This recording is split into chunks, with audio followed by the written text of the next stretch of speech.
terkait dengan hukum nyanyian dan musik dan hukum berprofesi sebagai penyanyi atau musisi.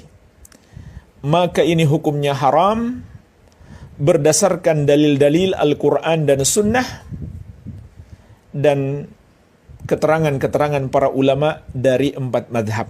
Bahkan di sebagian permasalahan yang akan kita sebutkan nanti ada kesepakatan ulama. Nggak lagi berbeda pendapat ulama terdahulu, ulama beneran dari 4 madhab yang mendalam ilmunya. Kita lihat dalil dari Al-Quran di antaranya, Allah Subhanahu wa ta'ala juga berfirman, "Wa minan nasi may yashtari lahwal hadithi liyudilla an sabilillahi bighairi ilmi wa yattakhidhaha huzwa ulaika lahum adzabum muhin." Sahabat yang mulia Ibnu Mas'ud radhiyallahu anhu, murid Rasulullah sallallahu alaihi wasallam, belajar Al-Qur'an dan tafsirnya langsung dari Rasulullah sallallahu alaihi wasallam, menjelaskan kepada kita di antara tafsir ucapan yang sia-sia atau perkataan yang tidak berguna itu adalah al-ghina, nyanyian. Bahkan beliau bersumpah sebanyak 3 kali, wallahilladzi la ilaha illa huwa, demi Allah yang tidak ada satupun berhak disembah kecuali Dia.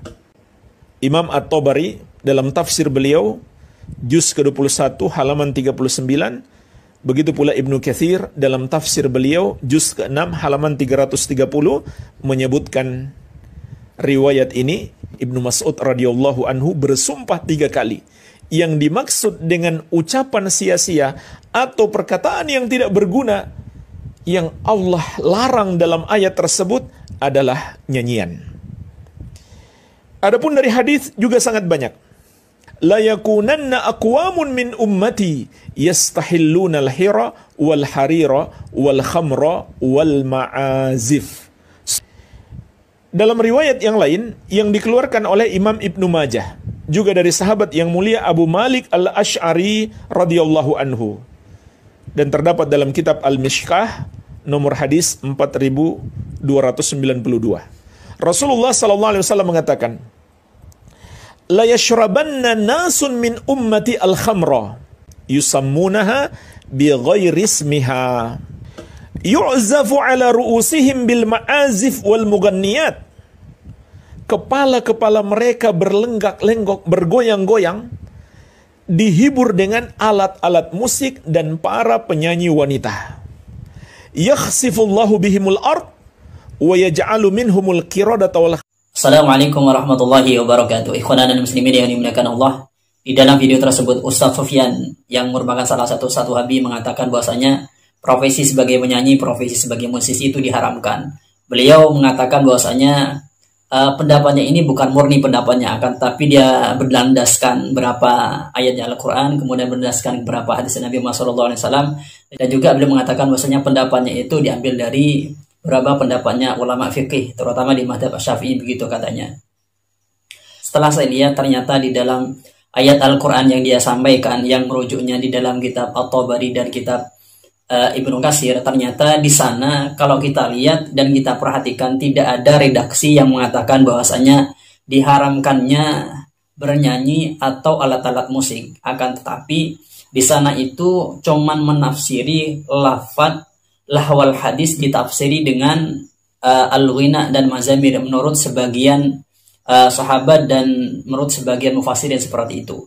Kalau kita baca di dalam kitab At-Tabari ini, wa minan nasi may yashtari lahwal hadis liyudilla an sabilillahi bighairi ilmin wa yattakhidha huzwa qala haula'i ahlul kufri. Di sini dijelaskan bahwasanya mereka pelakunya ini yang membeli lahwal hadis itu adalah orang-orang kafir. Tujuannya liyudilla an sabilillahi bighairi ilmin. Tujuannya untuk menyesatkan orang itu terhadap jalannya Allah Subhanahu wa taala. Kalau kita lihat di sini dikatakan yang benar itu ana bihi kullu ma kana minal hadisi malhiyan an sabilillahi mimma nahallahu an istima'i aw rasuluhu. Di sini menjelaskan bahwasanya setiap sesuatu, setiap perkataan yang dapat memalingkan orang itu terhadap apa yang dilarang oleh Allah Subhanahu wa taala, mendengarkan apa yang dilarang oleh Allah Subhanahu wa taala dan oleh Rasulnya. Jadi tujuannya membeli lahwal hadis, membeli orang yang menyanyi itu, tujuannya agar orang-orang yang mendengarkan hal itu tidak mendengarkan apa yang diperintahkan Allah, apa yang diperintahkan oleh Rasulnya Allah Subhanahu wa taala. Itu tujuannya. Karena tujuannya seperti itu, maka dikatakan lahwal hadis ini suatu yang dilarang. Itu di dalam kitab At-Tabari dan dalam kitab Ibnu Katsir. Dan di dalam kitab At-Tabari dan Ibnu Katsir ini tidak ada di sana keterangan yang mengatakan bahwasanya hukum ghina itu diharamkan. Tidak ada. Cuman di sana lebih menekankan atau lebih memandang, menafsiri ayat lahwal hadis. Lahwal hadis ini apa maksudnya? Kemudian ditafsiri dan mengutip beberapa pendapatnya ulama. Secara memposisikan hukum al-ghina itu tidak ada. Kemudian Ustaz Sufyan ini dengan yakinnya mengatakan bahwasanya hukum ghina itu diharamkan, hukum menjadi profesi sebagai musisi penyanyi itu diharamkan berlandaskan ayat ini.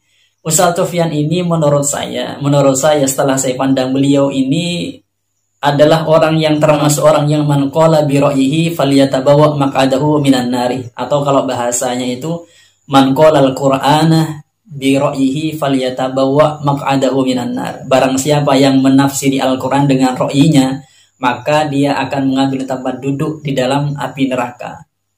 Ustaz Sufyan ini kalau kita lihat berlandaskan di dalam kitab At-Tabari. Di kitab At-Tabari ini ternyata kalau saya lihat memang berbeda dengan apa yang dipahami yang disampaikan oleh Ustaz Sufyan. Ternyata kalau saya lihat di dalam kitab Al-Qurtubi, ternyata di sini berbeda. Berbeda dengan apa yang dipahami oleh Ustaz Sufyan. Di sini ada keterangan menurut Sahibul Qurtubi mengatakan bahwasanya qultu hadhihi ihdal ayati ats-tsalasi allati istadalla bil ulama'u ala karahatil ghina'i wal man'i minhu. Di sini beliau mengatakan bahwasanya ini merupakan salah satu dari 3 ayat yang ulama beristimbat atau membuat dalil atas kemakruhan dan pelarangan ghina. Jadi ghina ini berlandaskan ayat ini menurut Sahibul Qurtubi atau di dalam kitab Al-Qurtubi, yaitu kitab tafsir juga, mengatakan hukum ghina itu dimakruhkan, bukan diharamkan. Jadi Ustaz Sufyan ini ketika dia memahami, ketika dia menyimpulkan dari ayat tersebut bahwasanya hukum ghina itu diharamkan, maka tidak sesuai dengan apa yang diarahkan atau yang dipahami oleh mufassirin. Jadi bisa dikatakan Ustaz Sufyan ini man qala bi ra'yihi falyatabawa maq'adahu minan nar. Bisa dikatakan seperti itu. Inilah menurut saya salah satu kekurangan Ustadz Wahabi, atau bahasanya itu Ustadz Wahabi ini sering memanipulasi ibarat yang ada. Di dalam ayat tersebut tidak mengarah terhadap pengharaman ghina, akan tetapi mengarah kepada pertama penafsiran lahwal hadis, kedua memakruhkan ghina dengan berlandaskan ayat tersebut seperti yang dikutip dalam kitab Al-Qurtubi. Jadi kalau disimpulkan Ustadz Sufyan ini sudah menyalahi apa yang ada di dalam kitab Al-Qurtubi dan tidak sesuai dengan apa yang disampaikan di dalam kitab At-Tabari dan kitab Ibnu Katsir.